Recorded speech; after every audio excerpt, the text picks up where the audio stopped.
देखो पॉइंट लोगे, KVA rating of auto transformer, KVA rating of auto transformer, KVA rating of auto transformer is increases because of, KVA rating of auto transformer is increases because of it has conductive and inductive both transfer, because of it has conductive and inductive both transfer,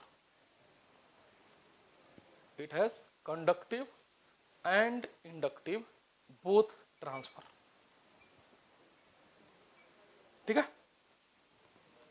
okay next,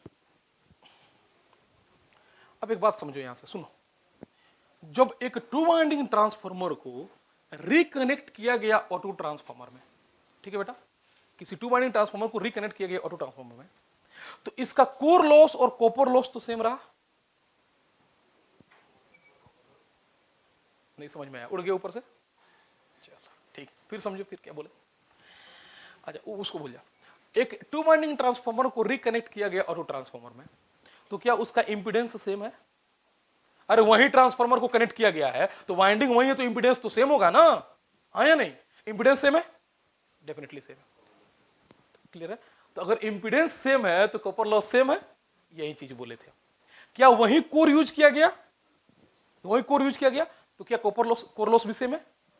यानी कि जब तुम to winding transformer को reconnect करते हो auto transformer में, तो उनकी लॉसेस चेंज नहीं होती, जो टू वाइंडिंग में होगा वही इधर भी होगा, समझ में आया क्या बोले? क्योंकि वही करंट वाइंडिंग में फ्लो हो रहा है, वही करंट में फ्लो हो रहा था जो ये टू वाइंडिंग में फ्लो हो रहा था, वही करंट यहां भी फ्लो हो रहा है, यहां पे IH और इसमें IL माइनस IH, बोलो है नहीं, और वाइंडिंग की रेजिस्टेंस भी वही है, चेंज थोड़ी ना हो जाएगी। तो हमारे पास लॉसेस क्या रहे, सेम रहे, उसी कोर में बनाया गया है तो लॉसेस क्या है, सेम है। मीनिंग यह है कि किसी भी टू वाइंडिंग ट्रांसफार्मर को जब आप रिकनेक्ट करते हैं ऑटो ट्रांसफार्मर में तो उनमें लॉसेस चेंज नहीं होते। बहुत बढ़िया, ठीक है सर, इंपीडेंस भी चेंज नहीं होता। अच्छा, अब एक बात हमको बताओ, अगर लॉसेस सेम हो और केवीए रेटिंग बढ़ जाए, आउटपुट बढ़ जाए, केवीए रेटिंग बढ़ जाए, लॉसेस सेम हो, एफिशिएंसी क्या होगा? डेफिनेटली बढ़ जाएगा, बढ़ेगा कि नहीं बढ़ेगा? लॉसेस सेम है और रेटिंग केवीए बढ़ जा रही है, समझ में आ रहा है? यानी कि आउटपुट बढ़ रहा है, लॉसेस सेम है, तो एफिशिएंसी क्या होगा? यानी कि ऑटो ट्रांसफार्मर की एफिशिएंसी ऑलवेज ज्यादा होगी, किससे? चलो इतना तो समझ में आ गया हम लोग को। नेक्स्ट सुनना, इंपीडेंस जेड इक्विवेलेंट या refer to primary side secondary side जो भी को, जेड तो सेम है, इंपीडेंस सेम है, समझ में आया? अच्छा, तो अगर इंपीडेंस सेम है तो सर इंपीडेंस से होने वाला लॉस वो भी सेम होगा, यानी कि क्या I² जो जेड है, इधर भी करो रेफर करो, ये भी सेम होगा, ठीक है। अच्छा, केवीए रेटिंग क्या हुआ? बढ़ गया, केवीए रेटिंग क्या हुआ? बढ़ गया, तो बता दो बेटा जेड पीयू क्या हो गया? कम हो गया। इंपीडेंस वही है, केवीए की रेटिंग बढ़ गई तो जेड पीयू क्या हो गया? कम। समझ में आया क्या बोले हम? देखो ये आपके पास इंपीडेंस, कॉपर लॉस सेम है, कॉपर लॉस भाई केवीए रेटिंग क्या कहते हो उसको? आरपीयू कहते हो, अरे बोलो ना रे हाँ या नहीं? Copper loss, power loss by KVA क्या कहते हो? आरपीयू कहते हो। तो अगर कॉपर लॉस सेम है और केवीए बढ़ गया तो आरपीयू क्या हो गया? कम हो गया। उसी तरह एक्सपीयू के साथ होगा, बोल भी नहीं कर रहा है। अगर कॉपर लॉस सेम है और केवीए रेटिंग बढ़ गया तो पावर बढ़ गया, रेटिंग बढ़ गया, यानी कि केवीए बेस बढ़ गया, बेस एस बेस बढ़ गया ना, एस बेस बढ़ गया और लॉसेस सेम है, तो दोनों के रेशियो को आरपीयू नहीं कहते हो, तुम नहीं पढ़ के आए हो। आरपीयू क्या हो गया? कम हो गया, आरपीयू कम हो गया। देखो कॉपर लॉस सेम है, केवीए रेटिंग बढ़ गया, आरपीयू कम हो गया, एक्स के साथ भी वही सीन होगा, एक्स जेड के साथ भी। तो क्या बोलने का मतलब था मेरा? जेडपीयू कम हो गया, पर यूनिट इंपीडेंस कम हो गया। समझ में आ रहा है? यहां तक वोल्टेज रेगुलेशन किस पे डिपेंड करता है? बढ़िया, वोल्टेज रेगुलेशन क्या हो गया? कम हो गया। कम होना अच्छा है कि खराब है? अच्छा, यानी कि ऑटो ट्रांसफार्मर के पास बेटर एफिशिएंसी होती है, ऑटो ट्रांसफार्मर के पास बेटर वोल्टेज रेगुलेशन होता है। ये सारा अभी तक आप क्या पढ़ रहे थे? एडवांटेज पढ़ रहे थे। आई होप कि समझ में आ गया हम लोग को। लिखेंगे पॉइंट उसमें आगे। अच्छा, ये जो भी हम पढ़ रहे हैं वो क्या टॉपिक चल रहा है? If two winding transformer is reconnected as an auto, तभी का पॉइंट है सारा ये, है ना? हाँ definitely same material. Next point लोगे,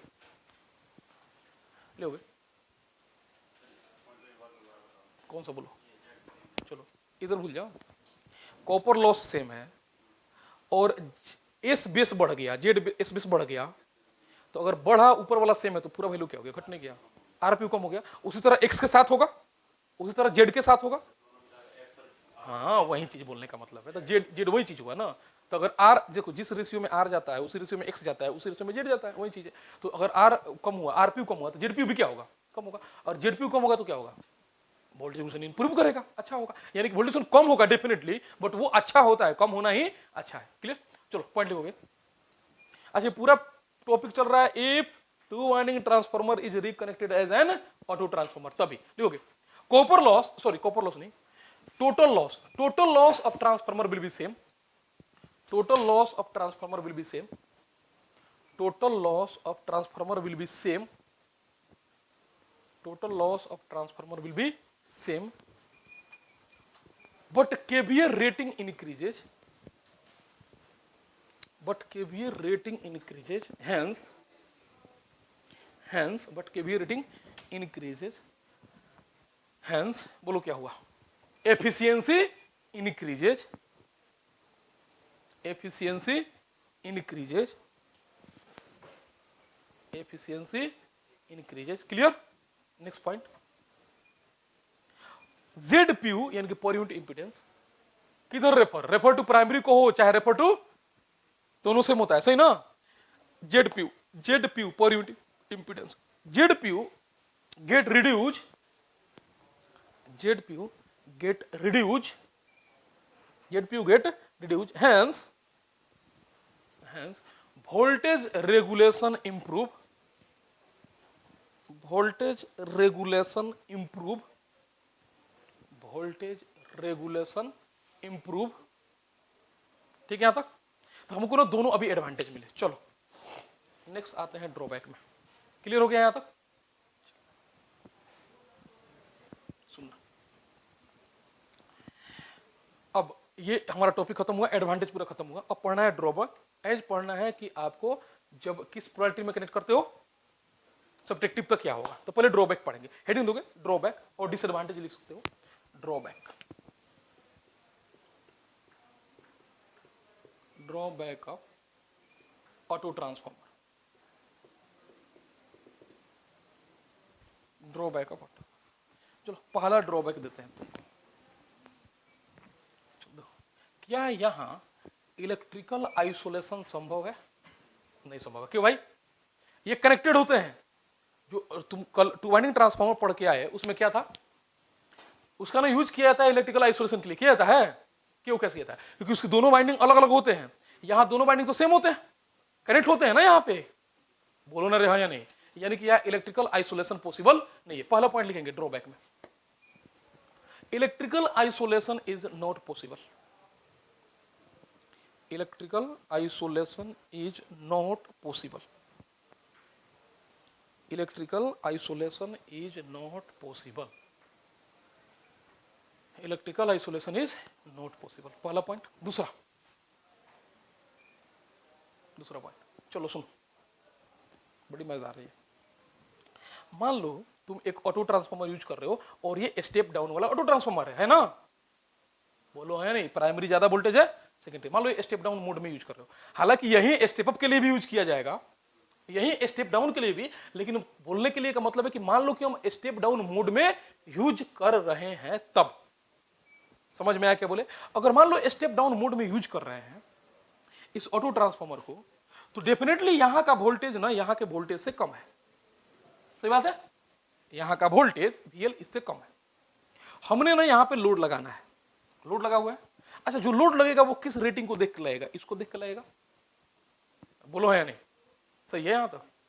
अब किसी भी कारण से अगर ये ओपन हो जाता है, किसी भी कारण से ये वाइंडिंग ओपन हो जाता है, तो इसके एक्रॉस डायरेक्टली ये VH वोल्टेज आ जाएगा, आएगा। लेकिन ये टू वाइंडिंग के साथ नहीं होगा। अगर टू वाइंडिंग में एक वाइंडिंग ओपन हो गया कोई इफेक्ट नहीं पड़ेगा, क्योंकि उसके दोनों वाइंडिंग अलग अलग होते हैं, आइसोलेटेड होते हैं। मीनिंग समझ में आ रहा है? अगर स्टेप डाउन मोड में यूज कर रहे हो और ये common winding, so common winding कहते हो, कॉमन वाइंडिंग अगर ओपन हो गया तो यहां पे बहुत हेवी वोल्टेज आ जाएगा और वाइंडिंग तुरंत जल जाएगा, सॉरी ये लोड तुरंत जल जाएगा। क्लियर? अच्छा, अगर ये स्टेप अप मोड में है तब तो ये इफेक्ट नहीं होगा। क्यों भाई? क्योंकि तब सर ओपन होगा तो वोल्टेज कम आएगा, तो कोई दिक्कत नहीं है। लेकिन अगर स्टेप डाउन मोड में है तब तुम्हारा लोड को डैमेज कर सकता है। लिखोगे if auto transformer is operated, नहीं, अगर स्टेप अप में होगा तो यहां तो लोड को में ज्यादा वोल्टेज चाहिए, तो ये ओपन हो जाएगा तो क्या हो गया, कम वोल्टेज आएगा तो थोड़े ना बर्न आउट करेगा, तो वो इफेक्ट नहीं करेगा। समझ रहे हो? स्टेप अप के जोन में इफेक्ट नहीं करेगा। इफेक्ट कब करता है ये? स्टेप डाउन में, क्योंकि ज्यादा वोल्टेज आ जाएगा तब। If auto transformer is use in step down mode, if auto transformer is used in step down mode, if auto transformer is used in step down mode, then step down mode, then if auto transformer is used in step down mode, then bolo, and common winding is opened, and common winding is opened, and common winding is opened, then a very large voltage bracket में VH, then a very large voltage VH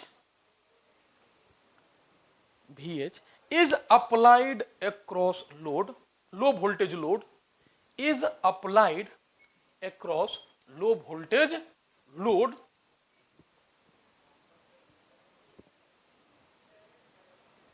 low voltage load, hence may damaged, hence may damaged, hence may damaged।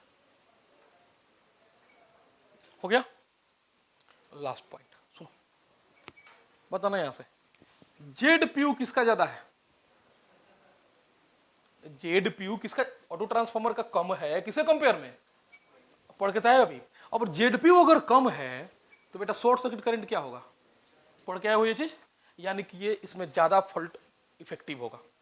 बोलो हाँ या नहीं? क्योंकि इसकी Z PU की value कम है तो इसमें फॉल्ट की इफेक्शन ज्यादा होगी। लिखोगे since Z PU is less, since Z PU is less, hence short circuit current ISC, hence short circuit current ISC is high।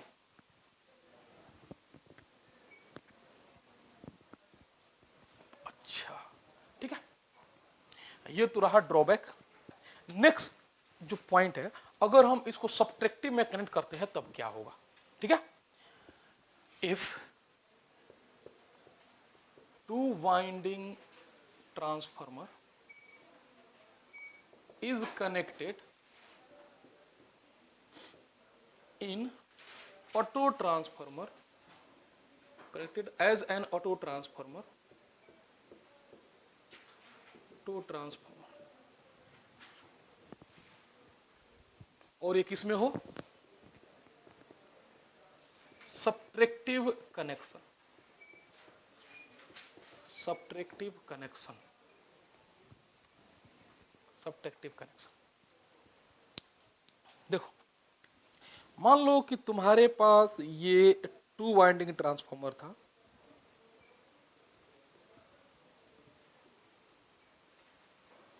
मान लो बेटा कि टू वाइंडिंग ट्रांसफॉर्मर था। यहाँ पे यहाँ की लेटेड बी की ये वोल्टेज जो है सर ये V1 है, सॉरी N1 है, नंबर ऑफ टर्न्स N1 है, यहाँ नंबर ऑफ टर्न्स N2 है, यहाँ की वोल्टेज है सर V1 और यहाँ की वोल्टेज है V2।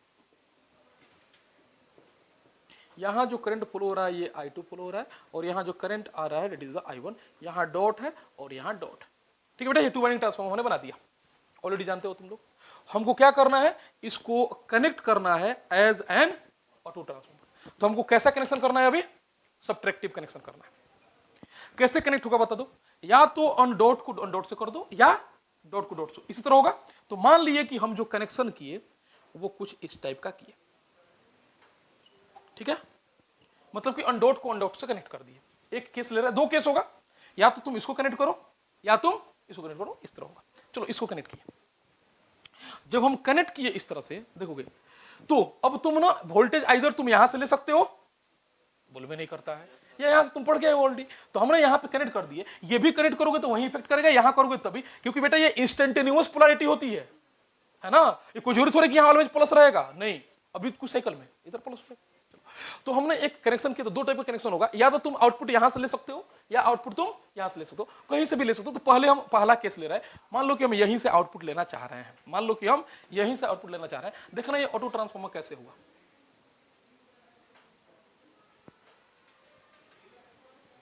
ठीक है, ये टू वाइंडिंग है, देखते जाना बेटा, यहां से ये डॉट कनेक्शन है, यहां पे ये हो गया सर डॉट, अनडॉट और अनडॉट ना सर कनेक्ट है, बोलेगा हाँ या नहीं, अनडॉट और अनडॉट कनेक्ट है, तो सर ये आया डॉट, बोलो सही है यहां तक, ओके। नेक्स्ट यहां ना सर ले रहे हैं हम आउटपुट, यहां ले रहे हैं आउटपुट, यहां की वोल्टेज कितनी है भाई, V2, बहुत बढ़िया, यहां की वोल्टेज है सर V2। अच्छा यहां की वोल्टेज कितनी है, V1 है ना, यहां की वोल्टेज V1, पोलैरिटी नहीं लिख रहे हैं हम, ओके। यहां तुम दे रहे हो सप्लाई, दे रहे हो ना, यहां से यहां दे रहे हो सप्लाई, चलो बताओ यहां वोल्टेज कितनी है, V1 माइनस V2 है, जो बड़ा हो, बोल भी नहीं कर रहा है, जो बड़ा हो V2 माइनस V2 V1 को या V1 माइनस V2 को, डेफिनेटली कोई भी तुम ले सकते हो, स्टेप अप स्टेप डाउन जिस तुम्हारी मर्जी है, लेकिन ये वोल्टेज कितना होगा सर, V1 माइनस V2 होगा, बहुत बढ़िया। अच्छा मोड में ले लेते हैं हम, मोड में ले लेते हैं, इसका मतलब क्या हुआ, जो भी बड़ा होगा उसके अकॉर्डिंग तुम कर लोगे, V1 माइनस V2 या V2 minus, okay.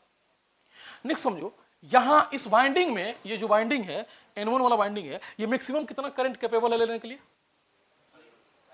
I1 current लेता है ये मैक्सिमम, ये I1, और वो डॉट से एंटर करता है, डॉट से एंटर करता है, तो यहां ना एक करंट फ्लो हो रहा है, डेट इज द I1, जो कि डॉट पे एंटर कर रहा है। अच्छा ये दूसरा वाइंडिंग है ये वाला, ये कितना कैपेबल है करंट लेने के लिए, I2 करंट लेने के लिए कैपेबल है ना, लेकिन वो डॉट से डायरेक्शन बताओगे किधर होगा, नीचे की तरफ, बहुत बढ़िया सर, ये नीचे की तरफ करंट फ्लो कराएगा I2, ठीक है बेटा यहां तक, बहुत बढ़िया। नेक्स्ट बताओगे यहां करंट कितना आएगा, केसीएल लगा लो, केसीएल लगाओ, केसीएल लगाओ यहां पे,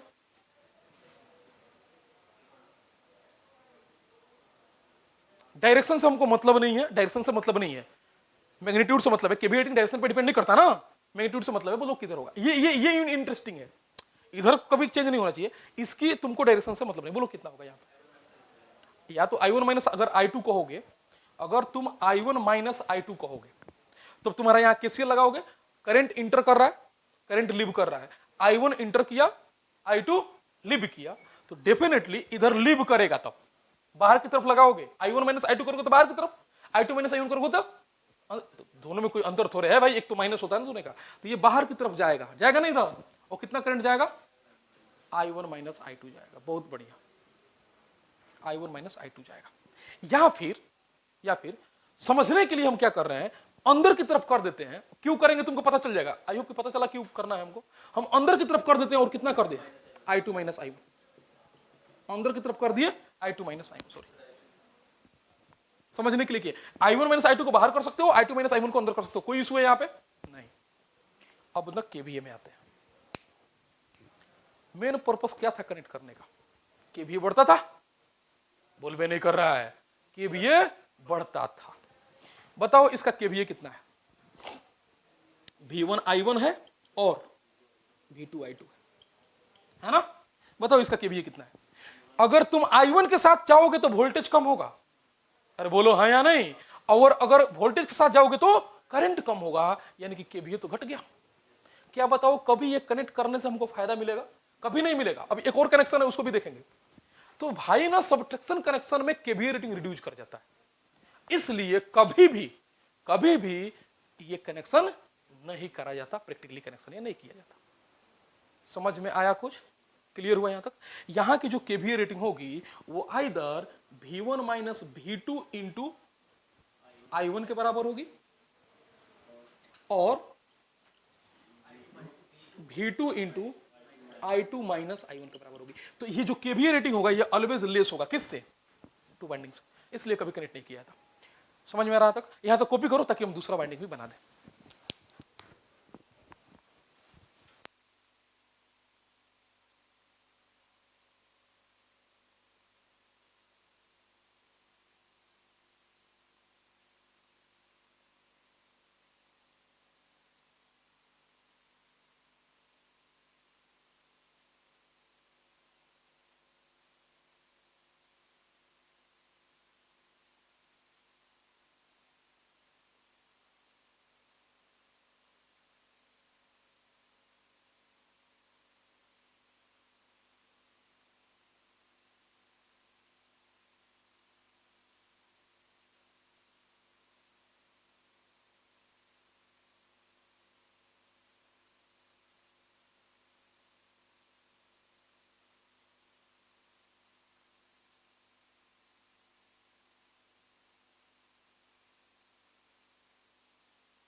कनेक्शन के बारे में थोड़ा सा डिस्कस करते हैं। दूसरे वाला चलो बताओ। अगर दूसरे वाला कनेक्शन करोगे मतलब क्या हुआ कि तुमको कहां से आउटपुट लेना है? V1 से। बोलो ना रे, V1 से लेना है। कनेक्शन यही है लेकिन आउटपुट कहां से लेना है? V1 से। तो ये वाली वोल्टेज कितनी हो जाएगी?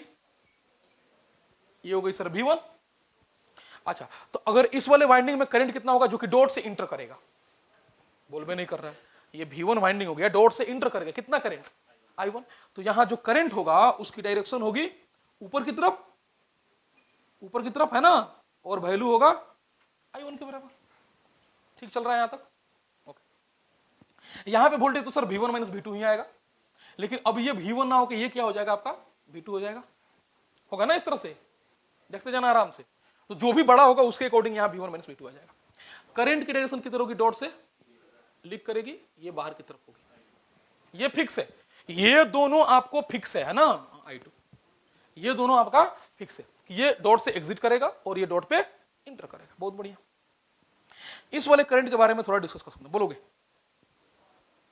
ये सर I1 यहां आ रहा है और I2 निकल रहा है, तो या तो उल्टा डायरेक्शन में करो I1 माइनस I2, या फिर इधर करोगे तो यानी कि ये उल्टा कर देते हैं। हमको I1 माइनस I2 करना है, इसलिए यहां कितना करंट जाएगा सर? ये I1 माइनस I2 जाएगा, जाएगा ना बेटा? यहां से I1 आया, इधर I2 गया, तो इधर अच्छा क्यों ऐसा करते हैं तुमको ऑलरेडी पता है ना। चलो बताओ केवी रेटिंग कितना होगा, इसका तो उतना ही होगा, इसका केवी रेटिंग कितना हो गया, दिस इंटू आई टू। अच्छा इसको उल्टा कर सकते हैं हम, V2 माइनस V1, हाँ डेफिनेटली करना ही पड़ेगा क्योंकि समझना हम लोगों को।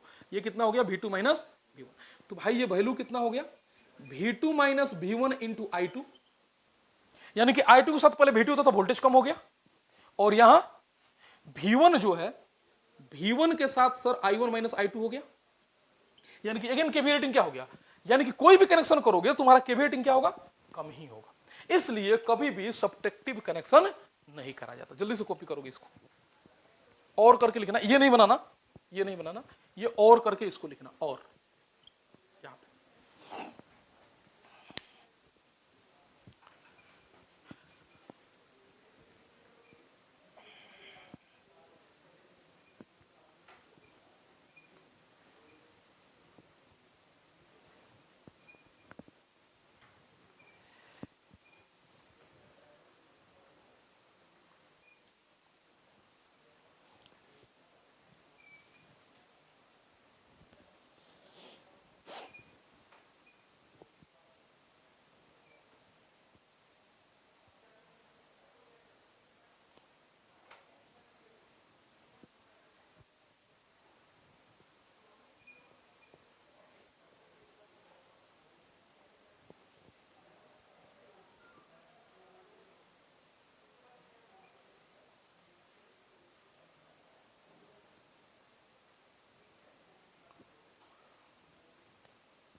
हो गया।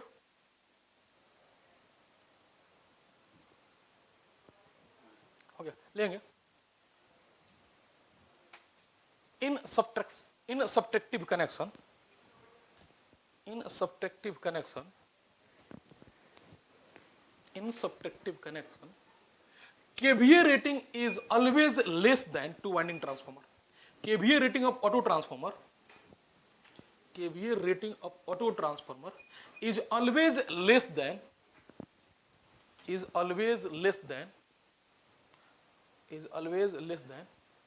winding transformer. Is always less than two winding transformer.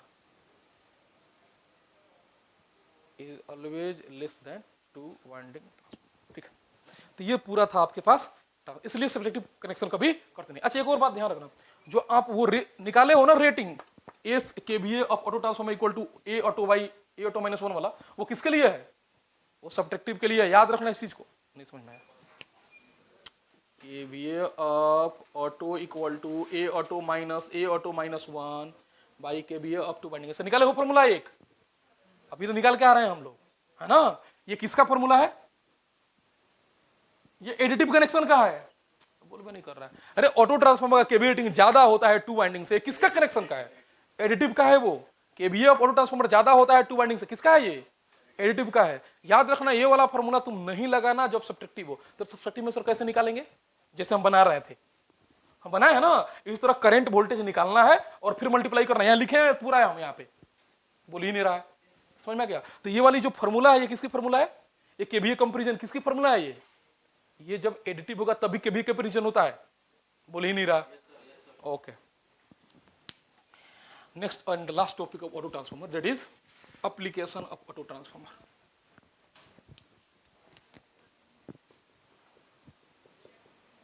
applications of auto transformer। First, पहला एप्लीकेशन, फर्स्ट एप्लीकेशन, बोलो क्या एप्लीकेशन है। देखो ये ऑटो ट्रांसफार्मर तभी यूज करोगे जब टर्न्स रेशियो 2 से कम हो। पहला बात तुमको पता है, बोलना है या नहीं। ऑटो ट्रांसफार्मर तभी यूज होगा जब टर्न्स रेशियो 2 से कम है। यानी कि आपके पास जो वोल्टेज रेटिंग होते हैं, देखना बेटा यहाँ पे 220 kilo volt by 400 kilo volt होता है, ये एक वोल्टेज रेटिंग है, तुम जानते होगे ऑलरेडी। उसी तरह से 400 kilo volt by 765 kilo volt होता है, पावर प्लांट की, पावर सिस्टम की वोल्टेज रेटिंग है। और नीचे आते हैं, 132 kilo volt by 200 kilo volt होता है, रेटिंग घटा रहे हैं हम, समझ में आ रहा है ये चीज। नेक्स्ट बोलो, 132 kilo volt by 66 kilo volt होता है। Next 66 kilo volt by 33 kilo volt होता है। जानते हो ये चीज ना सारा, ये बोल ही नहीं रहा है। ओके 11 बाई 33 ना, अच्छा 33 बोले, बड़ा ले रहे हैं फिर छोटा, बड़ा छोटा, अच्छा छोटा बड़ा, मैंने समझ गए हो ये चीज, बड़ा छोटा कर लेना। नेक्स्ट आता है, अगर 33 है तो 11 kilo volt by 33 kilo volt, ये वाला लाइन होता है एक। और नेक्स्ट होता है आपका 11 किलो वोल्ट बाई 440 वोल्ट, होता है ना ये वाला लाइन। यही पावर सिस्टम के लाइन्स है, या फिर step up step down transformers है। सही बात है। यहां टर्न्स रेशियो कितना है, less than 2, less than greater than बताना। यह टर्न्स रेशियो कितना है, मैंने ऑटो ट्रांसफार्मर की बोल रहे हैं, higher voltage to lower voltage की बात कर रहे हैं हम। अरे HV by LV, a auto की बात कर रहे हैं। यहां ए ऑटो कितनी है, मतलब इस रेटिंग की ऑटो ट्रांसफार्मर बनाई जाए तो उसकी टर्न्स रेशियो कितनी होगी, लेस देन 2 होगी। यहां पे भी लेस देन 2 होगी, यहां पे 32 है, लेस देन 2 होगी। यस, यहां पे 2 से ही मतलब है हमको, बताओ 66 दूना कितना होता है, 12, एकदम 2 है ये, बोलो ना रे, है ना 2, 66 दूनी 12, 132 होता है, ठीक है। हाँ क्या हुआ,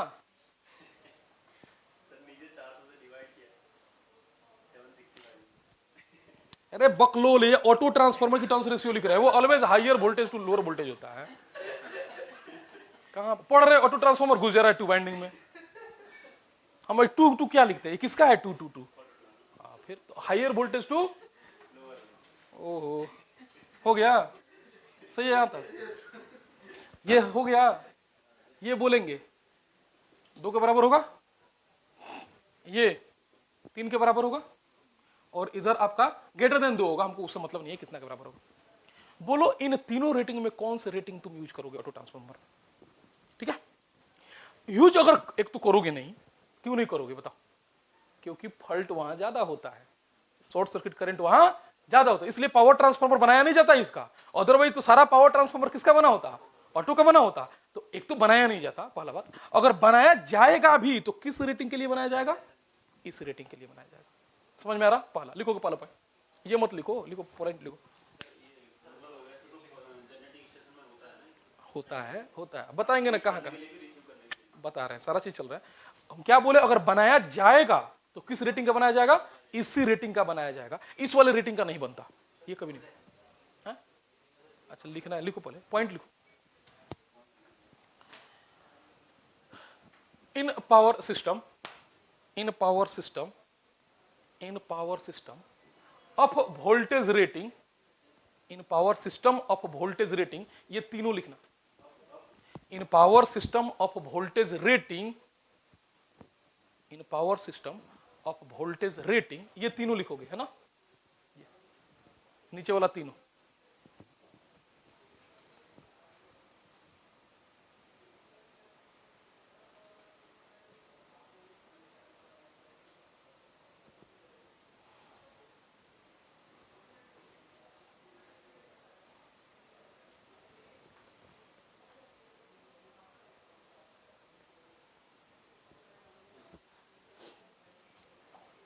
हो गया, अब power rating this one, sorry, in power transformer of rating, क्या लिखे हम लोग, in power system of voltage rating this one, ठीक है। ये वाली यूज नहीं की जाती है ना, 4 को जो है ना वो यूज नहीं किया जाता। लिखना है तो लिख लो जल्दी से। ओके, नेक्स्ट पॉइंट,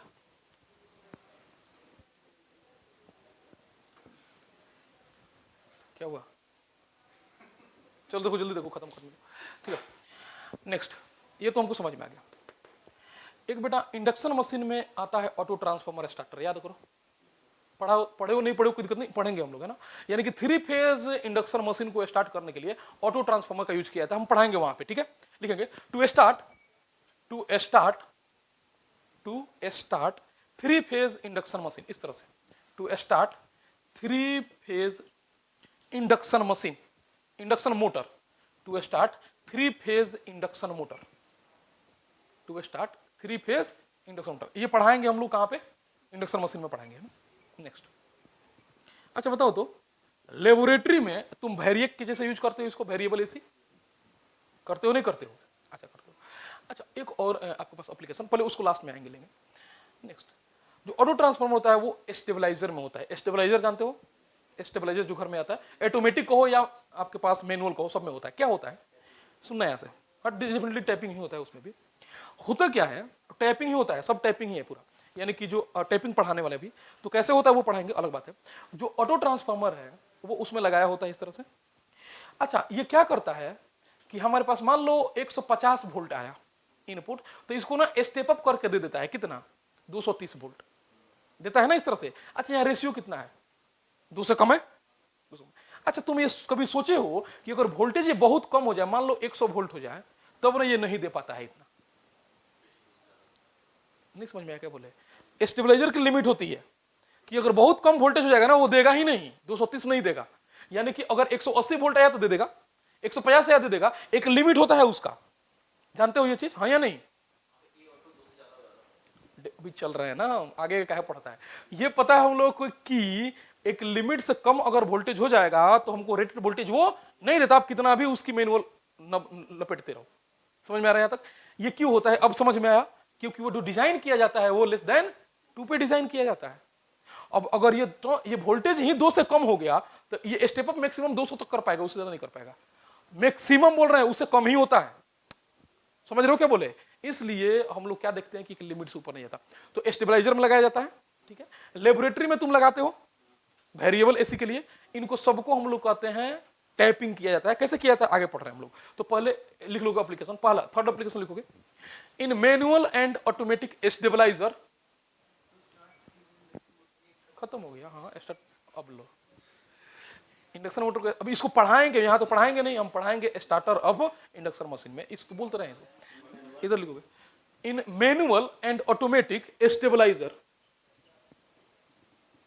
लिखे हुए हैं यहाँ पे। स्टेबल में आइजर जोड़ोगे, स्टेबलाइजर यहां लिखे हुए हैं, लिख लो STAB। अरे क्या लिख दिया, एक मिनट रुको,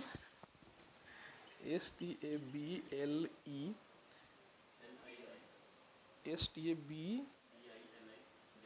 स्टेबलाइजर, STABLEIZER, हाँ स्टेबलाइजर। ठीक है, हम लोग क्या लिखे थे, in automatic and manual stabilizer. Next point लोगे, next, in laboratory as, in laboratory as, in laboratory as variac, variable AC, in laboratory as variac, variable AC, है ना, वही टाइपिंग जो हम लोग देखे होंगे लैब में तुम लोग। ओके, देखते हैं ये क्या होता है, कैसे टाइपिंग किया जाता है। ये सब टाइपिंग पे डिपेंड करते हैं। स्टेबलाइजर भी एज वेरिएक, यहां लिखो इन लेबोरेटरी एज वेरिएक। अच्छा ये जो दोनों आप देख रहे हैं यहाँ पे, स्टेबलाइजर एंड वेरिएक, ये किस कंसेप्ट पे बेस्ड है? टाइपिंग के कंसेप्ट पे बेस्ड है। यानी कि देख लेते हैं टाइपिंग क्या होता है।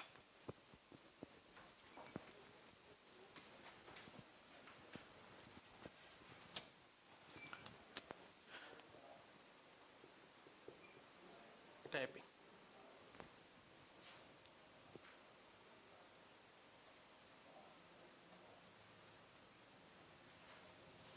जलेबी छान दिए लो, जलेबी होता है ना, खाया नहीं खाया, हाँ या नहीं, ऐसे ही होता है। नहीं खाए हो तो बहुत बढ़िया बात, खाए हो तब भी बहुत बढ़िया। और बड़ा बनाना चाहिए था जलेबी, कोई दिक्कत नहीं है, काम चल जाएगा। तेरी डरवाए था यार, ठीक है खत्म ही हो रहा है। अरे उधर कहाँ ध्यान लगा के रखा हुआ देखो। ठीक है, हम लोग करते क्या है, यहाँ पे ना दिए सप्लाई, यहाँ पे दिए सप्लाई यहाँ पे, और इसमें ना एक होता है थोड़ा सा और हमको स्पेस लेके बनाने दो, रुक जाइए तुम।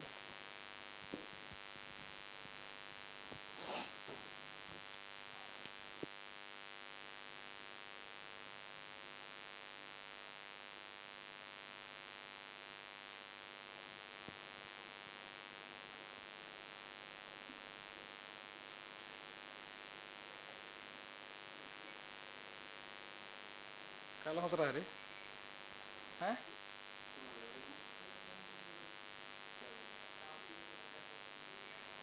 अच्छा, डरवा दिए मतलब होता है ना डरा दिया। तो हमारा जो टोन है वो वैसे ही है।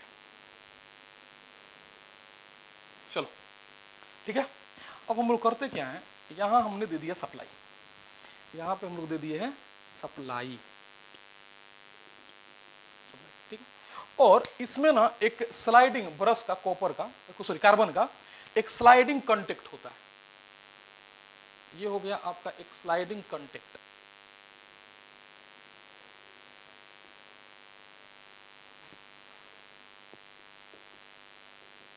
स्लाइडिंग कंटेक्ट, ठीक है, एक स्लाइडिंग कंटेक्ट होता है। और इस स्लाइडिंग कंटेक्ट से हम लोग अपना आउटपुट कनेक्ट कर लेते हैं, ठीक है भाई। स्लाइडिंग कंटेक्ट से हम लोग आउटपुट कनेक्ट कर लेते हैं।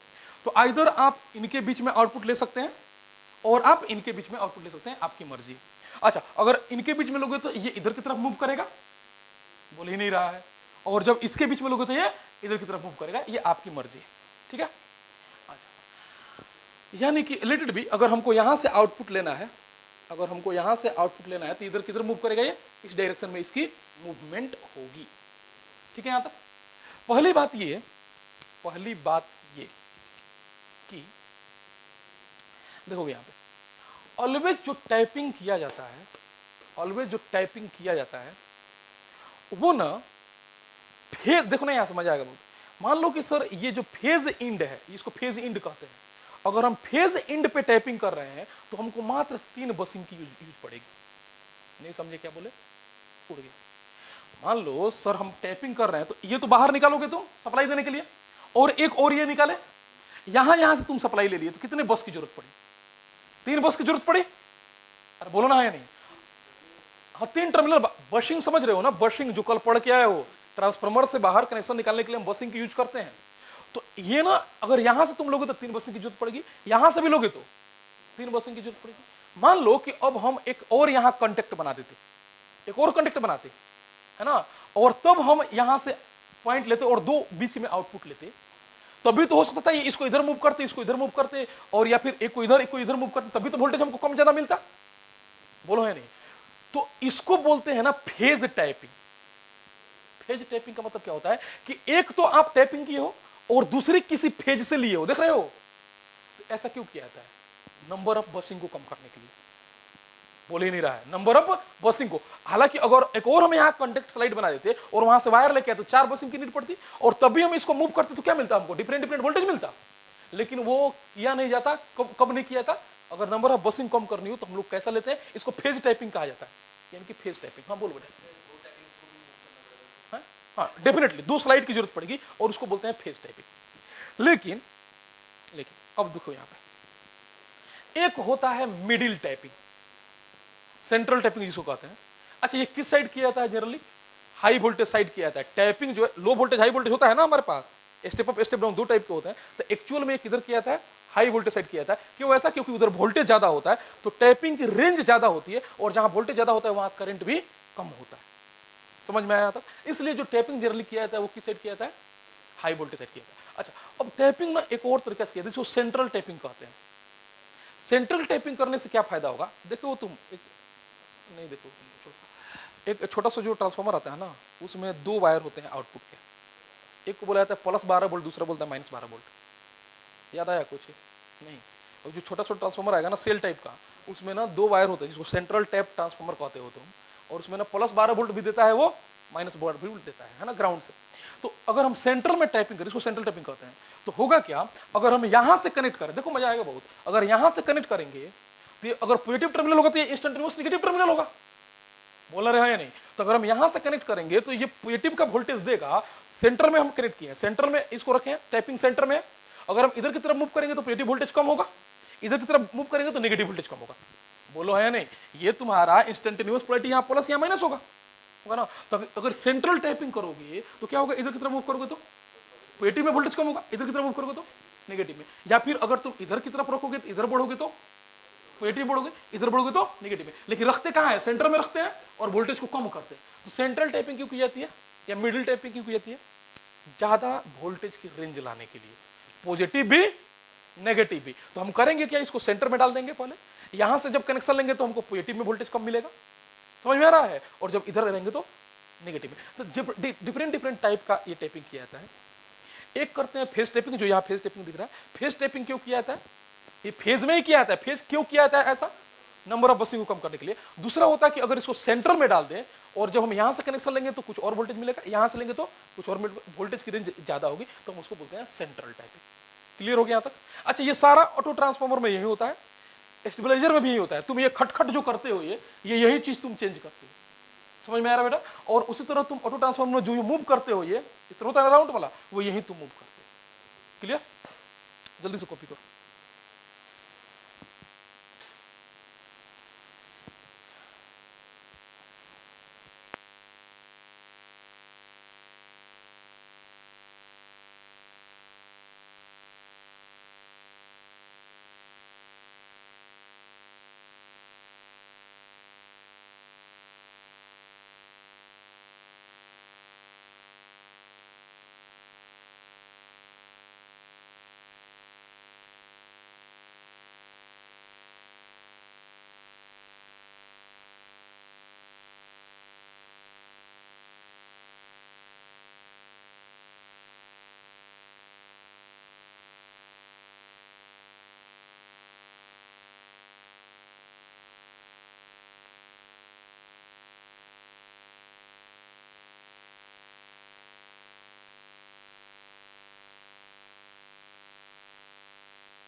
हो गया?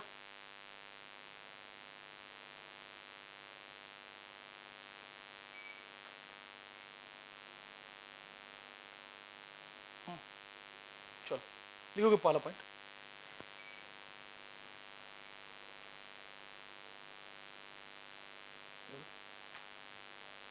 फेज टैपिंग इज यूज, पहला पॉइंट लिखोगे फेज टैपिंग। फेज टैपिंग का मतलब समझ गए हो ना?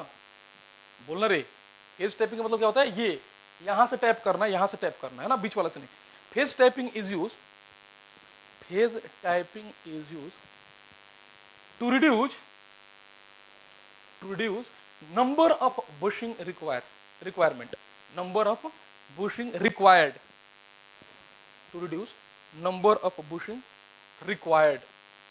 Phase typing is used to reduce number of bushing required. Follow point. Next point, tapping is generally done at HV side. Tapping is generally done at HV side, high voltage side. HV side, high voltage side. अच्छा, high voltage का मतलब क्या है? ये step up के लिए use किया जाएगा तब। बोलो हाँ या नहीं, समझ में आया? Generally done as HV side, where current is less, where current is less, where current is less and range of voltage is high, where current is less and range of voltage is high. अच्छा, current less होने का क्या मतलब है? ठीक है, current तो कम है, ठीक है, वोल्टेज की तो सर नंबर ऑफ टर्न्स उसमें ज्यादा होंगे तो ज्यादा हम वोल्टेज की रेंज ले लेंगे, ये भी समझ में आया। करंट कम है तो क्या मतलब है? स्पार्क होने की चांस कम होगी। जहां करंट कम होगा, यहाँ पे स्लाइड करने पे स्पार्क होगा ना, स्पार्क होने का चांस कम रहता है। तो इसलिए वो कहाँ किया जाता है? हाई वोल्टेज साइड में, जहां पे नंबर ऑफ टर्न्स ज्यादा है, तो ज्यादा हम लोग रेंज ले पाएंगे वोल्टेज का, और करंट भी कम है तो स्पार्क भी कम होगा। नेक्स्ट लास्ट पॉइंट लियोगे, सेंट्रल टैपिंग और middle tapping is use. Central और middle tapping is use, central और middle tapping is use to get, central और middle tapping is use to get large voltage range, large voltage range. Clear? तो ये हमारे पास tapping का पूरा concept है, और इसी कॉन्सेप्ट पे ऑटो ट्रांसफार्मर भी आपके पास वेरिएबल एसी भी बनता है, और उसी कॉन्सेप्ट पे बनता है हमारा स्टेबलाइजर। ठीक है, ओके, ये हमारा कंप्लीट हो गया ऑटो ट्रांसफॉर्मर। अब देखो क्या है,